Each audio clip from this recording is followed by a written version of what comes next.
नमस्कार. माणसं अवतीभवतीची या कार्यक्रमात पुन्हा एकदा आपलं मनापासून स्वागत. आपणास माहीतच आहे की या कार्यक्रमातून आम्ही काही वेगळ्या व्यक्तींची ओळख आपल्याला करून देत असतो, की ज्या व्यक्ती आपल्यातल्याच आहेत पण एक वेगळं काम त्या करतात आणि त्या कामाची ओळख आम्ही आपल्या गप्पांमधून आपल्याला करून देत असतो. आज माझ्यासोबत माझी मैत्रीण संयोगिता पवार ही पण गप्पांमध्ये सहभागी होणार आहे. संयोगिता, तुझं स्वागत. आणि आपण गप्पा मारणार आहोत रश्मीताई जोशी यांच्याशी. नमस्कार. रश्मीताई, आपलं स्वागत. संयोगिता प्रथमच या कार्यक्रमात सहभागी होती आहे आणि म्हणून मला असं वाटतं की या मुलाखतीची सुरुवात संयोगिताने करावी. संयोगिता. नमस्कार. माणसं अवतीभवती या कार्यक्रमाअंतर्गत आज आपण बातचीत करणार आहोत एका ध्येयवेड्या आणि सामाजिक बांधिलकी मनापासून जपणाऱ्या सुसंस्कृत विदुषी रश्मीताई अरविंद जोशी यांच्याशी. ताईंचं ओळख सांगायची म्हणजे अध्यापन क्षेत्रात ताईंनी तब्बल 35 वर्षे व्यतीत केली आणि त्याच्यानंतर त्यांचं ते निवृत्तीचं जे हे काळ आहे तो पण कार्यबाहुल्याने भारलेला असा आहे. म्हणजे आचार्यातले कट्टा, कुसुमाग्रज ग्रंथ प्रतिष्ठानची ग्रंथ तुमच्या दारी चळवळ वगैरे मध्ये ताईंचा आजही सक्रिय सहभाग आहे. तसंच वाचन, भरतकाम, भटकंती, निसर्ग, वृक्षवेली यांचा अभ्यास करायला त्यांना मनापासून आवडतो.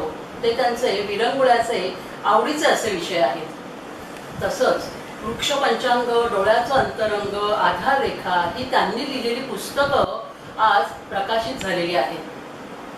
आपण आज रश्मीताईंच्या आधाररेखा प्रतिष्ठान या संस्थेविषयी अधिक जाणून घेऊया. करूया मग सुरुवात.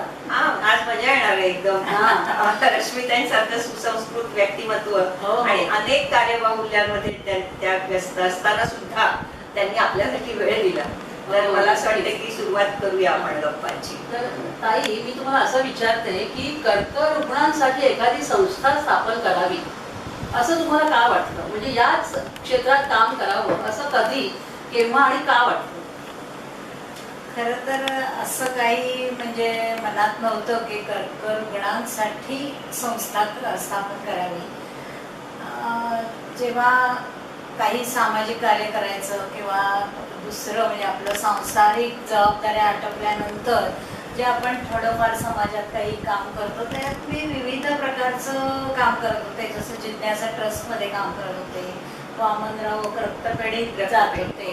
माझ्या इंटरेस्टचे किंवा असे जे फील्ड्स आहेत तिथे मी जात होते. आम्ही दोघं मिळून सुद्धा अनेक म्हणजे आता ग्रंथ तुमच्या दारी या योजनेत पण आम्ही खूप बिझी होतो. त्याच्यात आम्ही लहान मुलांना घेऊन वेगवेगळ्या ठिकाणी जायचो, भेटी द्यायचो.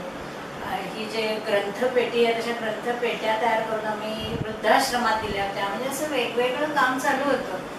पण एक वयाच्या 50व्या वर्षी माझे मिस्टर अरविंद जोशी यांना मल्टिपल मायलोमा डिटेक्ट झाला. हा एक प्रकारचा रक्ताचा कर्करोग आहे. अच्छा. आणि त्याची ट्रीटमेंट जेव्हा घ्यायला आम्ही म्हणजे ऑन्कॉलॉजिस्टकडे जायचो, अतिशय प्रसिद्ध असे ते ऑन्कॉलॉजिस्ट दादरचे, अपॉइंटमेंट घेतलेली असायची आणि त्यांच्या वेटिंग रूममध्ये तिथे बसलं असताना ते अपॉइंटमेंटच्या वेळेपासून 1-2-2.5 तास तरी कमीत कमी आम्हाला वाट बघायला लागायची. आणि त्याच्यानंतर हार्डली 1-2-2.5 मिनिटं ते आम्हाला भेटायचे. इतके ते बिझी होते आणि इतके ते प्रसिद्ध आहेत की गच्च भरलेली ती वेटिंग रूम. आमच्यासारखेच अनेक जण पण कोणीच एकमेकांशी बोलायला तयार नाही. सगळ्यांनाच खरं ते अनुभव येत होते. किमोथेरपी नंतर येणारे त्याचे साईड इफेक्ट्स आहेत, एक मानसिक धैर्य कसं आपलं सांभाळायचं हे कोणीच एकमेकांना, डाएट काय करायला पाहिजे, योगासनं करता येतील का नाही, अनेक प्रश्न मनात होते आणि कोणीच एकमेकांशी काही शेअर करायचं नाही. त्या वेटिंग रूममध्येच म्हणायला हरकत नाही की या आधाररेखा प्रतिष्ठान या कर्करुग्णांसाठी जे काय थोडंफार काम करतो त्या संस्थेचा जन्म झाला. तेव्हाच कुठेतरी मनात आलं की शेअरिंग व्हायला पाहिजे. तर त्या दृष्टीने आम्ही वर्तमानपत्रातनं आव्हान केलं लोकांना की आपण एकदा भेटूया आणि अतिशय भरघोस असा त्याला प्रतिसाद मिळाला. वेस्टर्न लाईनवरचे लोक आले, बदलापूर अंबरनाथपासून लोक आले हो. आणि खूप मोठी ती अशी सभा झाली. आणि आमचं सुदैव असं की त्या सभेला डॉक्टर हरिकांत बादशाली पेपरातलं आव्हान वाचून आले होते. आणि सभा झाल्यानंतर सगळेजण खूप बोलले, भरभरून आपले अनुभव प्रत्येकाचे असतात. या कर्करोगाला जेव्हा ते सामोरे जातात तेव्हा प्रत्येकाचे अनुभव खूप वेगवेगळे आणि कष्टदायकच असतात असं म्हणायला हरकत नाही. तर त्या प्रत्येक जण भरभरून बोलत होता. पण ही सभा झाल्यानंतर डॉक्टर भानुशाली आम्हाला म्हणाले की तुम्हाला जर खरंच काही काम करायचं असेल तर तुम्ही व्यवस्थित नोंदणी करा या संस्थेची आणि त्या संस्थेमार्फत हे काम करा. मग तेव्हा आम्ही ठरवलं अशी एक संस्था स्थापन करूया. माझे मिस्टर सीए होते, त्यामुळे त्यांनी मध्ये सगळं संस्था चॅरिटी कमिशनरकडे रजिस्टर करणे, डीड करणे, ATG मिळवणे वगैरे हे ज्या टेक्निकल गोष्टी आहेत त्या त्यांनी त्याच्यात केल्या. आणि अशी 2013 साली पहिली आमची सभा झाली. त्यातनं या आधार रेखा प्रतिष्ठानची सुरुवात झाली. मला आठवते अरविंद सर आजारी होते तरी एवढी सगळी धावपळ ते तेव्हा करत होते. म्हणजे मुख्यतः स्वतः पेशंट असून सुद्धा इतरांसाठी करणं हा त्यांचा पावलेला गुण खरंच म्हणजे त्यांना हॅट्स ऑफ टू. एक पहिली 2 वर्ष गेली म्हणजे डिप्रेशन आलं, खूप त्रास होत होता ट्रीटमेंटचा. पण त्याच्यानंतर त्यांनी जी उभारी धरली त्याच्यामुळेच हे शक्य झालं. आणि तेच काम आता तुम्ही पुढे नेताय हे पण खरंच खूप कौतुकाचं आहे. मुख्यतः मगाशी तुम्ही बोललात की सगळ्यांना कोणी बोलत नव्हतं. म्हणजे एक तर सगळे नातेवाईक टेन्शन मध्ये असणार, डिप्रेशन मध्ये असणार. मग आधार रेखा प्रतिष्ठान वेगवेगळ्या टप्प्यांमध्ये काम करते हे माहिती आहे आम्हाला. पण त्यातला पहिला एक टप्पा मला असं वाटतं की नातेवाईकांसाठी आधार रेखा प्रतिष्ठान काय काम करते ते आधी आपण जाणून घेऊया आणि मग बाकी कामाकडे जाऊया. आम्ही जेव्हा आधार रेखा प्रतिष्ठान बद्दल बोलतो तेव्हा हे आमचं पहिल्यांदा नमूद करतो की आधार रेखा प्रतिष्ठान हे फक्त कर्करुग्ण ज्यांना आम्ही कर्कयोद्धे म्हणतो त्यांच्यासाठी नसून त्यांच्या कुटुंबियांसाठी पण आहे. आमच्या प्रत्येक उपक्रमामध्ये, प्रत्येक कार्यक्रमामध्ये आम्ही कुटुंबियांना सामील करून घेतो. म्हणजे आता आमचा योग वर्ग आहे, तिथे फक्त कर्करुग्ण येतात तसं नाही, तर त्यांच्याबरोबर त्यांचे केअरटेकर, घरचा कोणीतरी. आमचा एक आधार मैत्र म्हणून सपोर्ट ग्रुप आहे. त्या सपोर्ट ग्रुपला सुद्धा किंवा आता माझ्यासारखे लोक की ज्यांचं पार्टनर नाही आहे आणि आम्ही या सगळ्या प्रोसेसमधनं गेलेलो आहोत असे लोक सुद्धा त्या आधार मैत्रला येतात. कुटुंबियांचा विचार नेहमीच प्राधान्याने करतो आम्ही आणि तो करणं खूप आवश्यक आहे असं मला वाटतं. कारण थोडंसं पेशंटला काळजी त्याची घेतली जाते, सहानुभूती जी त्याला खूप सहानुभूती नको असते पण सुद्धा ती मिळू शकते. पण त्याचा जो केअरटेकर असतो त्याच्याकडे नेहमी दुर्लक्ष थोडंसं होतं आणि तो सगळ्याच म्हणजे आर्थिक विवंचनेत असतो, मानसिक त्याच्यावर खूप दबाव असतो.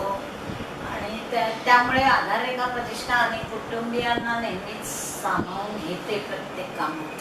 नाही. आणि आपल्याला ताईंनी सांगितलं तसं कुटुंबियांचं खरंच आहे. म्हणजे कुटुंबियांवर दडपण दोन्ही असतं. एक तर त्या पेशंटला बघायचं, त्याचं निदान झालं असतं, त्यामुळे सगळं कुटुंब थोडंसं हतबल झालेलं असतं. त्यामुळे ती योजना मला वाटतं की खूप उपयोगी आहे, म्हणजे कुटुंबाला आधार देणारी आहेच.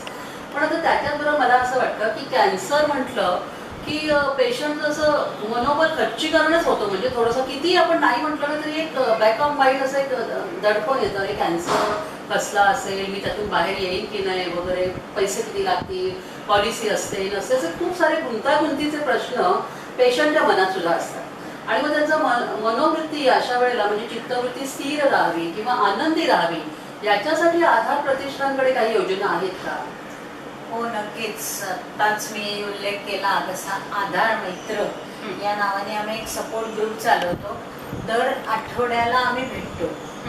त्याच्यात कोण कोण असतं तर कॅन्सर रुग्ण जे ऍक्च्युअल ट्रीटमेंट घेत आहेत, जे बाहेर आलेले आहेत म्हणजे बरे झालेले आहेत, योद्धे आहेत म्हणजे त्याला सामोरे जाऊन बाहेर आलेले आहेत, आणि कुटुंबीय. आता इथे दर बुधवारी भेटून आम्ही काय करतो तर गप्पा मारतो. तिथे आम्ही कुठलाही कर्करोगाविषयी किंवा आपल्या झालेल्या त्रासाविषयी बोलत नाही, पण दर आठवड्याला भेटल्यामुळे एक आमच्यामध्ये रेपो तयार होतो आणि त्यामुळे काय कुठली अडचण असेल तर पटकन ती शेअर केली जाऊ शकते. तिथे आम्ही एखादा विषय ठरवतो आणि त्याच्यावर सगळेजण गप्पा मारतो किंवा बाहेरून कोणाला निमंत्रित करतो. आम्ही उठून नाटक सिनेमाला जातो, हॉटेलमध्ये जेवायला जातो, पिकनिकला जातो, जेणेकरून वर्षभर आमचे वेगवेगळे असे कार्यक्रम चालू असतात या आधार मित्रमध्ये. योग वर्ग जो आहे आमचा तो पण एक मानसिक धैर्य देणारा असा आहे. आणि मला वाटतं हे सगळ्या गोष्टी त्याच्याशिवाय आता आम्ही नुकतंच काउन्सिलिंग सेंटर चालू केलेलं आहे, त्याच्यामध्ये ऑन्को सायकोलॉजिस्ट येतात. हां, आणि आठवड्यातनं एकदा हा असतो. आधी अपॉइंटमेंट घेऊन, प्रायर अपॉइंटमेंट घेऊन, आणि ह्याच्यात पण कर्करुग्ण आणि त्याच्याबरोबर त्याचे कुटुंबीय किंवा नुसतं घरातला केअरटेकर जरी त्याला आवश्यकता वाटली की मी कुठेतरी जावं, कोणाशी तरी बोलावं माझ्या मनातलं, तर तो येऊ शकतो, यायला. आणि हा असा एक आधार संवाद आम्ही त्याला म्हणतोय. तो आधार संवाद पण आम्ही कुटुंबीय आणि कर्करुग्णांना त्यांच्यासाठी चालवतो. खूप छान कार्यक्रम होत आहेत तुमचे, म्हणजे त्यातून खरंच म्हणजे कर्करुग्णाला आणि त्याच्या केअरटेकर्सना खूप मोठी मदत होते आहे. आणखीन एक उपक्रम तुमचा आहे टॅक्सी सेवा, तर त्याबद्दल तुम्ही जरा सांगा. तो खूप मोठा असा आमचा सध्याचा सर्वात मोठा, म्हणजे खर्चाच्या दृष्टीने सर्वात मोठा असा उपक्रम आहे. या उपक्रमाची सुरुवात कशी झाली ते सांगते मी तुम्हाला. की करोना काळ जो होता, त्या करोना काळात एक तर त्याच्या आधी 2017 साली अरविंद जोशी आपल्यामधनं गेले. त्यानंतर 18 साली मी अशा अवस्थेत होते की आता हे सगळं बंद करावं आणि मुलाकडे राहायला निघून जावं किंवा दुसरं कशात तरी आपलं आता मन गुंतवावं, असा विचार करत असताना साधारण 19-20 साली आम्ही ठरवलं की म्हणजे ते आमच्या बरोबर होते अरविंदचे मित्र, माझ्या मैत्रिणी, की नाही आपण एवढं सगळं त्यांनी कष्ट घेऊन हे सगळं चालू केलेलं आहे, त्यांची इच्छा होती आधारेखा प्रतिष्ठानच्या मार्फत आपण काम करावं, तर आपण चालू ठेवूया. म्हणून आम्ही साधारण 19-20 साली हळूहळू परत ऍक्टिव्हिटी चालू करत होतो. तेवढ्यात करोना आला. आणि करोना काळात आपल्याला माहिती आहे की रेल्वेने प्रवास करणं खूपच कठीण होतं. म्हणजे रेल्वेची तिकीटच मिळत नव्हती. कॅन्सर पेशंटना मिळू शकायचं पण त्याच्या बरोबर जाणाऱ्याला तिकीट मिळत नव्हतं. किंवा कुठल्याही बाकी पब्लिक ट्रान्सपोर्टने जाणं खूप जिकरीचं होतं, कारण cancer patient are prone to म्हणजे काही दुसरे त्यांना पटकन इन्फेक्शन होण्याची जास्त शक्यता असते. तर अशा वेळेस मग आम्ही ठरवलं की त्यांना एक ट्रान्सपोर्ट आपण द्यायला पाहिजे. आणि म्हणून कर्करुग्ण आणि त्याच्याबरोबर त्याचा एक केअरटेकर, याच्यासाठी आपण 3 हात नाक्यावरनं टाटा हॉस्पिटल परळ इथे जानेवारी 2021ला ही सेवा, टॅक्सी सेवा चालू केली. आणि आता आपण टाटा हॉस्पिटल खारघरला पण ही सेवा देतो. आणि त्याला, त्या पेशंटला त्याच्या अपॉइंटमेंट प्रमाणे घेऊन जातो, त्याचं काम झालं की परत पण आणतो. आणि मला वाटतं अशी एक्सक्लुझिव्ह सेवा असेल. आणि त्याला खूप चांगला रिस्पॉन्स मिळतो, कारण किमोथेरपी फॉर एक्झाम्पल जाताना माणूस जाऊ शकतो पण परत येताना त्यांच्या अंगात तेवढं त्राण नसतं की लोकलमध्ये जाऊन बसेल. आणि अशा वेळेस आधीच औषधांचा आणि याचा एवढा खर्च असतो की टॅक्सी करून परत येणं हे दरवेळेस जमणं शक्य नसतं. आतापर्यंत जवळजवळ 1800हून अधिक आमच्या फेऱ्या झालेल्या आहेत आणि चालू आहे. त्याला आम्ही आधार वाहिनी असं म्हणतो. आता आमचा 31 मेला फाउंडेशन डे आहे. आणि त्या फाउंडेशन डेला आम्ही जे आमचे जे टॅक्सीचे ड्रायव्हर्स आहेत, आधार सारथी, त्यांचा सगळ्यांचा सत्कार करतो आणि सगळे अनुभव काय असते ते शेअर केले. म्हणजे आता हे कुटुंबासाठी असं झालं आणि कुटुंबाला गरजच आहे त्याची. म्हणजे तुम्ही एवढं तर कुटुंबाचा विचार करून हे सगळं केलं आहे. पण आत्ताच तुम्ही बोलता बोलता म्हणालात की या ट्रीटमेंटचा खर्च हा अफाट असतो आणि प्रत्येकाकडे इन्शुरन्स असेल किंवा एवढी गंगाजळी असेल असं माहिती नाही. कॅन्सर कुठल्या क्षणी आपल्यावर हल्ला करेल हे माहिती नाही. अशा वेळेला तुमच्या लक्षात येतं की आता पेशंटची आर्थिक बाजू थोडी कमकुवत आहे किंवा त्यांना आर्थिक मदतीची गरज आहे, तर आधार प्रतिष्ठान अशा वेळी त्यांना काही आर्थिक हातभार लावतो का? त्यांच्या मागे कशा पद्धतीने उभं राहतं? आमचं तसा जीव लहान आहे आधार रेखा प्रतिष्ठानचा. ही NGO आहे आणि पूर्णपणे लोकांनी दिलेल्या देणगीवर ती अवलंबून आहे किंवा होती आतापर्यंत असं म्हणूया. त्यामुळे सुरुवातीच्या काळात आम्ही काही असं आर्थिक मदत करत नव्हतो, पण गेल्या वर्षीपासून आम्ही अशी आर्थिक मदत द्यायला सुरुवात केली आहे. काही रिस्ट्रिक्टेड नंबर ज्यांना आम्ही अशी आर्थिक मदत देऊ शकतो. पण इथे मी एक गोष्ट अजून एक सांगू इच्छिते की आमचं एक कर्करुग्ण मित्र केंद्र आहे.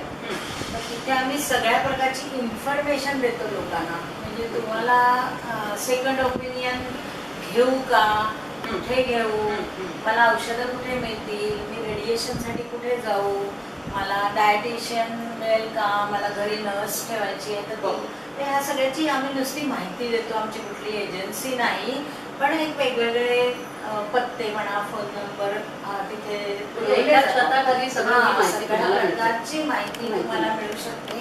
तर तिथेच आम्ही अशा आर्थिक मदत करणारे खूप संस्था आहेत. तर त्या सगळ्यांचं एकत्र म्हणजे पत्ते आणि फोन नंबर आम्ही तिथे त्या पेशंट जो गरजू आहे त्याला देतो. आणि अगदी अर्ज कसा लिहावा, कारण यातले अनेक जण असे असतात की ज्यांना लिहिता वाचता जेमतेम येतं किंवा नाही येत. तर त्यांना अर्ज लिहून देणे किंवा त्यांच्याकडनं अर्ज लिहून घेणे आणि त्या अर्जात तू काय काय लावायला पाहिजेस ते करून घेऊ, मध्ये एडिट करून टाकता येईल मध्ये आपल्याला.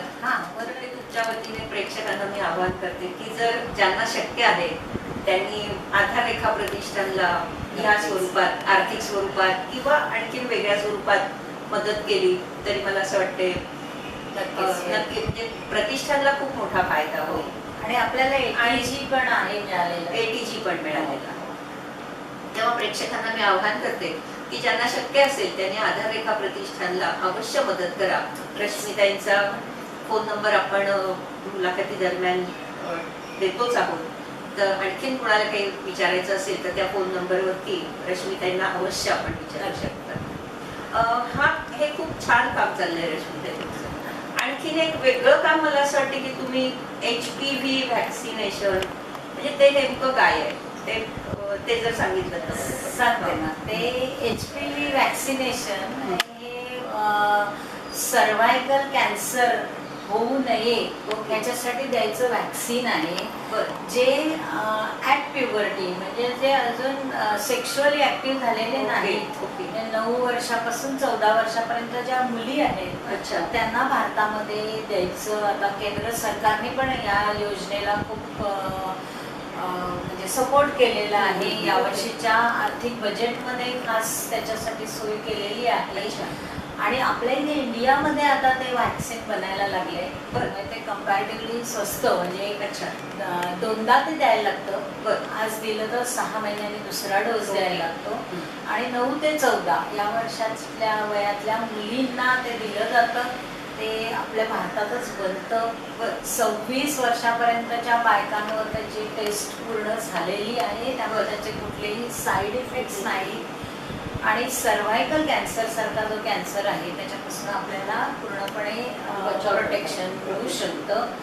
तर हे असं आता यावर्षी आपण ही योजना घेऊन शाळांमध्ये जाणार आहोत. आधार रेखा प्रतिष्ठानला CSR नंबर पण मिळालेला आहे. आणि त्या योजनेखाली जे आम्हाला पैसे किंवा म्हणजे मदत मिळते, आर्थिक मदत, तर त्या आर्थिक मदतीतून आम्ही यावर्षी एका शाळेपासून किंवा 2 शाळांपासून आम्ही या HPV व्हॅक्सिनेशनला पण सुरुवात करतो आहोत.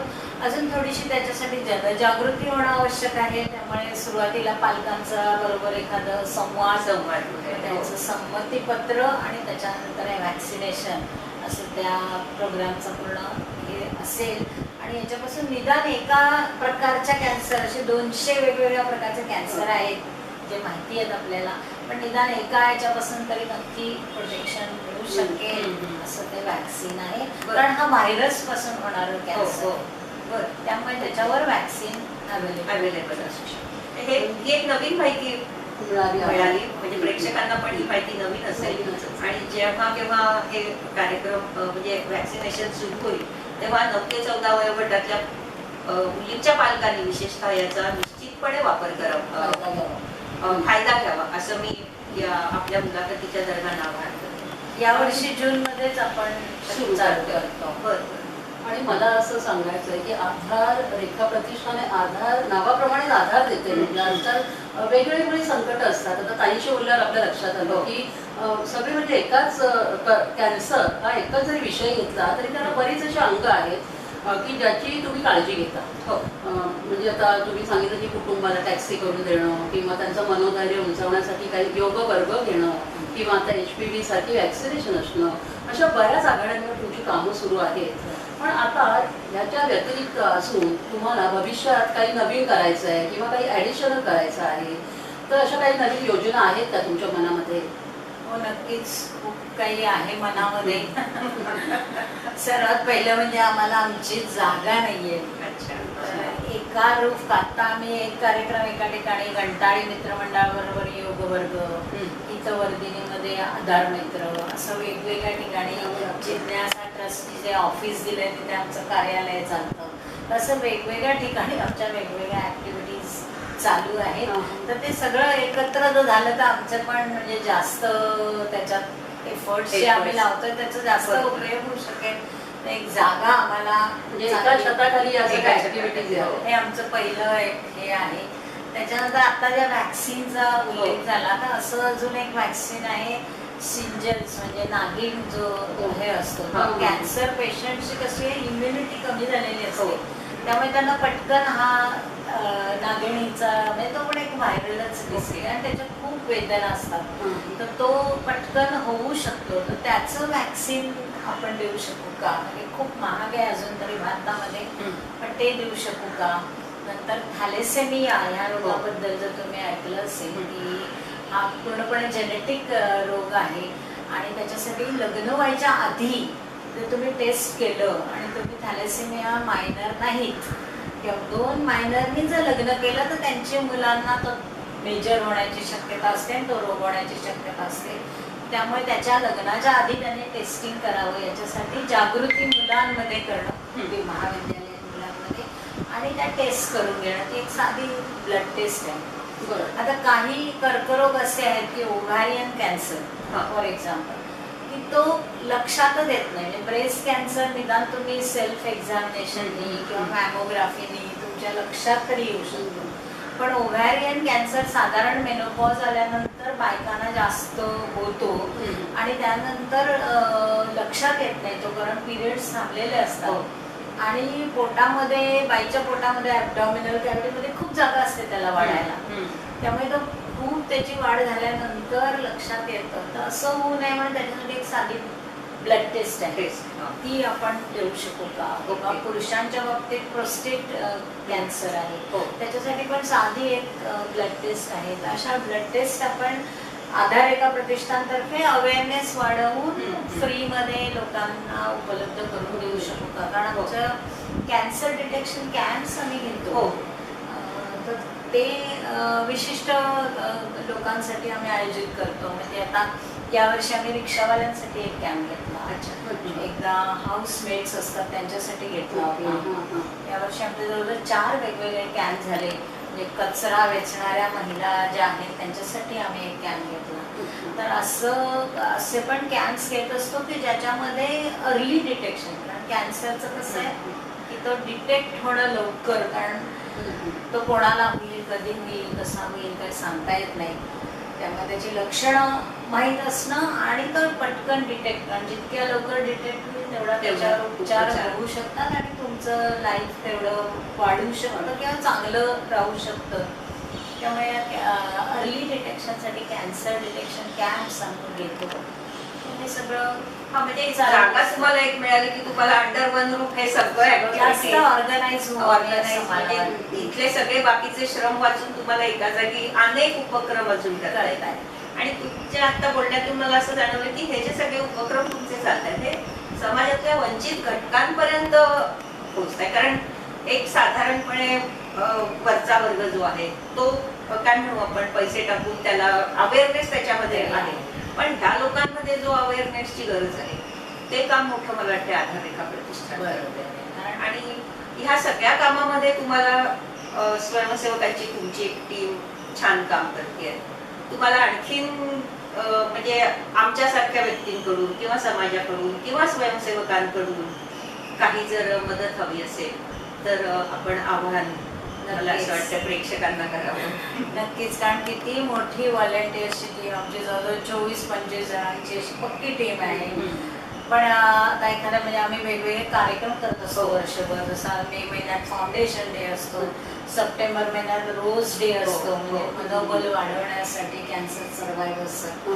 नोव्हेंबर महिन्यात आम्ही अरविंद जोशी यांच्या स्मृतीमध्ये एक लेक्चर सिरीज अरेंज करतो. या मोठ्या कार्यक्रमांना आम्हाला व्हॉलेंटियर्सची खूप गरज असते, कॅम्प्सच्या वेळेस गरज असते. तर कार्यालयीन काम, कारण आम्ही तसे काही कोणी ऑफिस म्हणजे ॲडमिनिस्ट्रेशन मधले नाही आहोत, त्यामुळे कार्यालयीन कामात कोणी मदत केली तर ती आम्हाला जरूर वेलकम आहे. त्याच्याशिवाय आम्हाला डोनर्सची तर खूप मोठी आवश्यकता आहे. आणि एक अवेअरनेस वाढवण्यासाठी जर चांगले बोलणारे, चांगले लिहिणारे असे लोक जर आम्हाला जोडले गेले तर त्यांच्या याच्यातनं आत्ताच आपण एक आधार रेखाचे जे सर्वायव्हर्स आहेत त्यांनी एक मिस्किट बसवलंय. जरा विस्तृतपणे सांगते त्याच्याबद्दल की त्याचं नावच आहे मला हरायचंय. कॅन्सर म्हणतोय मला हरायचंय. आणि मग त्याला सगळ्या ज्या कॅन्सर पेशंट्स किंवा सामान्य लोक त्याला भेटतात तेव्हा तो सांगतो माझी लक्षणं काय आहेत, मला तुम्ही कसं लांब ठेवू शकता, काय काळजी घ्यायला पाहिजे. असं एक 10-15 मिनिटाचं ते स्किट आहे. तर ते स्किट पण लिहिलंय आमच्या सर्वायवर अनुराधा मेंदळे यांनी. तर असं म्हणजे कारण 1-1.5 तास लेक्चर ऐकण्यापेक्षा या 15-20 मिनिटांना म्हणजे आता आपण बघितलं की आधार रेखा प्रतिष्ठान ही वंचितांसाठी आहे. मॅडमनी पण आता सांगितलं की एवढा स्तुत्य उपक्रम आहे, म्हणजे आपण सगळ्यांनी हातभार लावावा ही अपेक्षा अगदी रास्त आहे. आणि मला असं वाटतं रश्मीताई, आणखी ह्याच्या व्यतिरिक्त एक लायब्ररीचं पण तुमचं काहीतरी आधार प्रतिष्ठानतर्फे काम चालतं ना, तर ते आपण सांगाल का? हां, या आधार रेखा प्रतिष्ठानतर्फे एक लायब्ररी चालवली जाते ज्याच्यामध्ये हेल्थ रिलेटेड सगळी पुस्तकं आहेत. 150 ते 200 पुस्तकं वेगवेगळी आहेत आणि ती परत आम्ही सगळ्यांना उपलब्ध करून देतो. एक अजून एक गोष्ट मला इथे सांगावीशी वाटते आणि ती म्हणजे आधार रेखा प्रतिष्ठानचे हे सगळे उपक्रम हे विनामोबदला, ते कुठल्याही प्रकारचे पैसे फी घेतली कशाही प्रकारे घेतली जात नाही. अगदी मेंबर होण्यासाठी पण आमच्याकडे आम्ही फी घेत नाही आणि पूर्णपणे समाजाने दिलेल्या देणगीवर हे उपक्रम चालतात.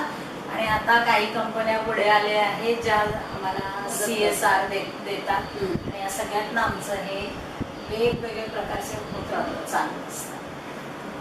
म्हणजे आधार रेखा प्रतिष्ठान लायब्ररी चालवतं, प्रेक्षकांना टॅक्सी सेवा देतं, त्यांचं समुपदेशन करतं, त्यांच्या नातेवाईकांचं समुपदेशन करतं, त्याचबरोबर व्हॅक्सिनेशन मध्ये त्यांचा पुढाकार आहे, कॅम्प्स असतात त्यांचे, व्याख्यानमाला आहे, नंतर रोज डे आहे. म्हणजे रश्मी त्यांच्या या एका छोट्याशा मुलाखतीतून एक आधार रेखा प्रतिष्ठान कसं छान काम करते समाजामध्ये. मला असं वाटते तुमचा लोगो वटवृक्षाचा आहे ना, म्हणजे एक लावलेलं एक रोपटं आहे रश्मीताई आणि सगळ्या सहकार्याने, अरविंद सरांच्या पुढाकाराने.